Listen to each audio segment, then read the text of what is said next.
World war to एक ऐसा समय था जहां लाखों लोगों ने जान गंवाई। जिस जंग के पीछे छुपी थी एक और दहशत भरी कहानी, एक ऐसी कहानी जहां इंसानियत की सारे हदें पार कर दी गई थी। जापान की एक सीक्रेट यूनिट जिसने मानवता के खिलाफ सबसे भयानक एक्सपेरिमेंट्स किए, जिंदा इंसानों पर किए गए ये एक्सपेरिमेंट जिन्हें जानकर आपके रोंगटे खड़े हो जाएंगे। लेकिन ये समझने के लिए कि क्या हुआ, कैसे और क्यों इसे इतनी आसानी से होने दिया गया, हमें वक्त में थोड़ा पीछे चलना होगा और वहां देखना होगा कि कैसे जापान एक शांति प्रिय देश से ऐसे राष्ट्र में बदल गया जो शक्तिशाली बनने के लिए कुछ भी कर सकने को तैयार था। पिछले 200 से ज्यादा सालों तक जापान एक बंद घर जैसा था। इसे सकोकू कहा जाता था, जिसका मतलब है लॉक्ड कंट्री। कोई भी ना जापान से बाहर जा सकता था और ना ही कोई विदेशी इसके अंदर आ सकता था। सिर्फ नागासाकी के पास एक छोटे से आइलैंड पर केवल कुछ डच और चीनी व्यापारियों को ही व्यापार करने की अनुमति थी। और इस समय जब जापान सो रहा था, बाकी दुनिया मजबूत होती जा रही थी और नई चीजें सीख रही थी। यूरोपियन देश शक्तिशाली जहाज, बंदूक और कारखाने बना रहे थे, वही जापान अभी भी तलवारें चलाता था और 200 साल पहले की तरह ट्रेडिशनल तौर तरीके से रहता था। फिर 1853 में कॉमोडोर मैथ्यू पेरी के लीडरशिप में अमेरिकन वॉरशिप टोक्यो बे पहुंचे। जापानियों ने पहले कभी स्टीम शिप्स नहीं देखी थी। उन्हें ये शिप्स धुआं छोड़ते हुए ड्रैगन दिखे, जिसके सामने उन्होंने हथियार डाल दिए। पेरी अमेरिकन राष्ट्रपति का एक पत्र लेकर आए थे, जिसमें वो व्यापार के लिए ट्रीटी करना चाहते थे। इस ट्रीटी से 200 सालों का आइसोलेशन खत्म हुआ। जब जापान ने अपने दरवाजे खोले तो उन्हें एहसास हुआ कि वो कितने पीछे छूट गए। ये देखते हुए जापान का नया मोटो बन गया। उन्होंने सबसे प्रतिभाशाली लोगों को यूरोप और अमेरिका भेजा ताकि वो वहां से सीखकर जापान को और मजबूत बनाए। 1871 से 1905 तक सिर्फ 34 सालों में जापान एक मेडिवल कंट्री से रेलवे, टेलीग्राफ लाइन और मॉडर्न हथियारों से लैस एक आधुनिक राष्ट्र में बदल गया। इसके बाद जापान ने 2 युद्ध जीतकर अपनी नई ताकत साबित की। पहले उन्होंने 1896 में चाइना को हराया और फिर 1905 में शक्तिशाली रशिया को हराकर दुनिया को चौंका दिया। इस जीत से उन्हें बहुत गर्व हुआ, लेकिन इसके साथ एक खतरनाक भावना भी पैदा हुई कि वो दूसरे एशियन कंट्री से ऊपर है। उन्होंने बुशिडो नामक एक पुराने ग्रंथ को पुनर्जीवित किया, वे ऑफ द वॉरियर। पारंपरिक बुशिडो सम्मान, निष्ठा और आदर की शिक्षा देता था, लेकिन नए वर्जन में ये सिखाया गया कि जापानी लोग श्रेष्ठ है और सम्राट के लिए मरना सबसे बड़ा सम्मान है। बुशिडो के इस ट्विस्टेड वर्जन ने सैनिकों को सिखाया कि दूसरे लोग, खासकर चीनी लोग, इंसान से कम हैं। इसमें कहा गया था कि आत्मसमर्पण करना शर्मनाक है और जापानी सैनिकों को कभी हार नहीं माननी चाहिए, चाहे इसके लिए उन्हें अपनी जान ही क्यों ना देनी पड़े। 1930 के दशक तक जापान के आर्मी लीडर्स ने सरकार पर नियंत्रण कर लिया।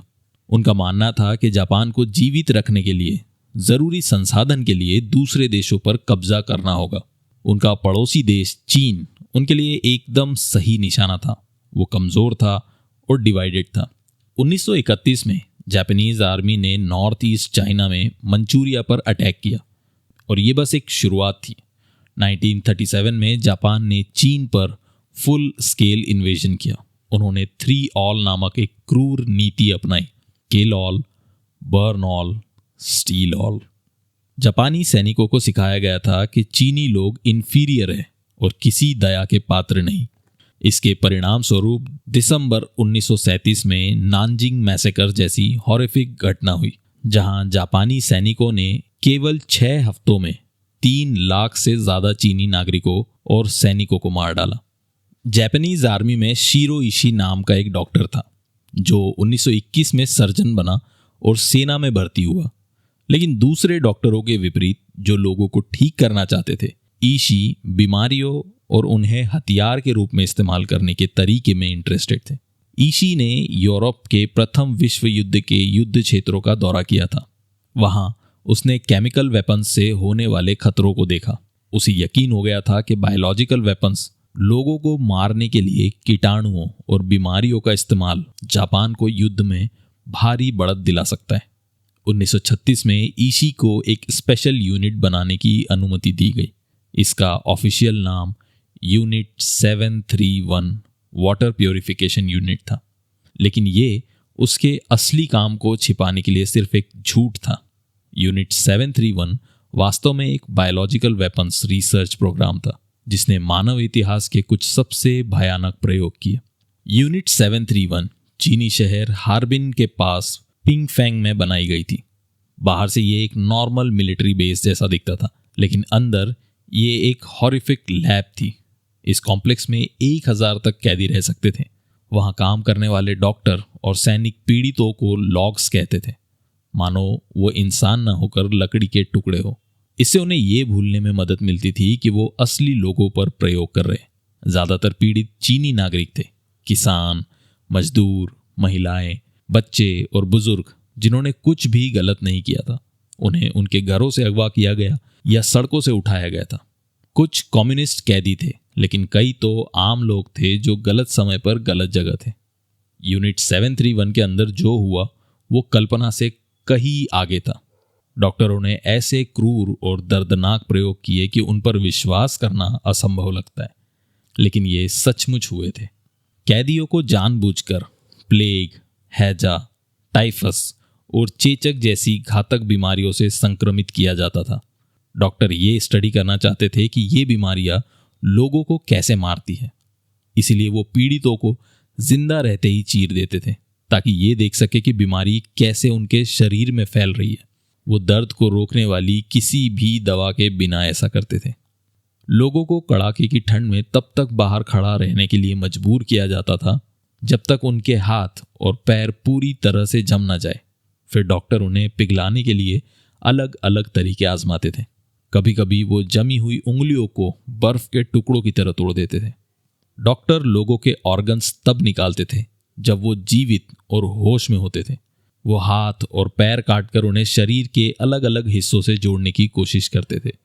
लोगों के पेट, दिल और दिमाग निकालते थे, बस ये देखने के लिए कि क्या होता है। लोगों को ऐसे चेम्बर्स में रखा जाता था जहां हवा का दबाव तब तक बदलता रहता था जब तक कि उनकी आंखें और उनके अंदरूनी अंग शरीर से बाहर ना निकल जाए। कैदियों को आग फेंकने वाली तोपों से जलाया जाता था या उनके नग्न शरीर पर जहरीले केमिकल्स फेंके जाते थे।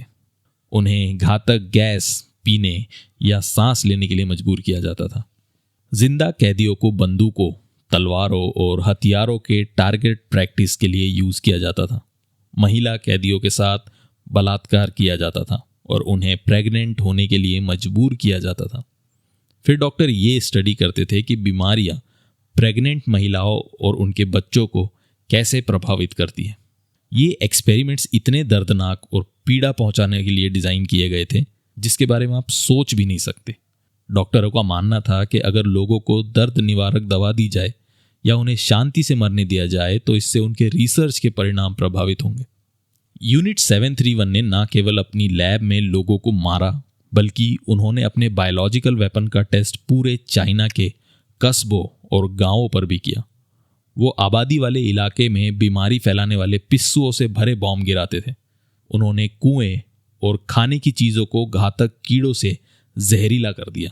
इन हमलों में हजारों चीनी नागरिक मारे गए जिन्हें पता ही नहीं था कि उनके साथ क्या हो रहा है। पूरी कम्युनिटी अचानक रहस्यमय बीमारियों की चपेट में आ गई जिससे लगभग सभी लोग मारे गए। एक अनुमान है कि इन प्रयोगों ने 2 से 3 लाख लोगों को सीधी मौत दी, जबकि उनके द्वारा बनाए और परीक्षण किए गए बायोलॉजिकल वेपन्स से और भी कई लोग मारे गए। सितंबर 1945 में जब जापान ने सरेंडर किया तो शिरो इशी और उनकी टीम ने अपने किए के सारे सबूत मिटाने की कोशिश की। उन्होंने बचे हुए सभी कैदियों को मार डाला और कई डॉक्यूमेंट्स जला दिए। इशी को अमेरिकन सेना ने पकड़ लिया और सभी को उम्मीद थी कि उन पर वॉर क्राइम के तौर पर मुकदमा चलाया जाएगा, ठीक वैसे ही जैसे नाजी डॉक्टरों ने भयानक प्रयोग किए थे। लेकिन बजाय इसके कुछ चौंकाने वाले खुलासे हुए। अमरीकी सरकार ने इशी के साथ एक सीक्रेट डील की। इसके तहत अगर वो अपना सारा रिसर्च डेटा सौंप देते हैं तो वो उन पर या उनकी टीम पर मुकदमा नहीं चलाएंगे। अमेरिकन्स ये जानकारी अपने बायोलॉजिकल वेपन प्रोग्राम के लिए चाहते थे। इसलिए अपने अपराधों के लिए पनिश किए जाने के बजाय ईशी को छूट दी गई। 1945 में अपनी मृत्यु तक वो जापान में आराम से रहे। उसके कई साथी भी सजा से बच गए और उसके कुछ मेंबर्स को सोवियत यूनियन ने पकड़ लिया और उन्हें जेल की सजा मिली। लेकिन 1950 के दशक में उन्हें भी रिहा कर दिया गया। यूनिट 731 के शिकार असली लोग थे, जिनके नाम, परिवार और सपने थे। इनमें वो किसान शामिल थे जो बस अपने परिवारों का पेट भरना चाहते थे, वो बच्चे जिन्हें दोस्तों के साथ खेलना चाहिए था, वो बुजुर्ग जो अपने अंतिम वर्ष शांति से जीने के हकदार थे, और गर्भवती महिलाएं जिन्हें नए जीवन का जश्न मनाना चाहिए था। हम उनकी कहानी को किसी देश के बीच में नफरत फैलाने के लिए नहीं, बल्कि ये सुनिश्चित करने के लिए याद करते हैं कि ऐसी खौफनाक घटनाएं फिर कभी ना हो। आज का जापान एक शांतिपूर्ण लोकतांत्रिक राष्ट्र है जिसका यूनिट 731 को बनाने वाले साम्राज्य से कोई लेना देना नहीं है। लेकिन हमें इतिहास के सबक कभी नहीं भूलना चाहिए, क्योंकि जब हम अतीत को भूल जाते हैं तो हम उसके सबसे काले अध्याय को दोहराने का जोखिम उठाते हैं।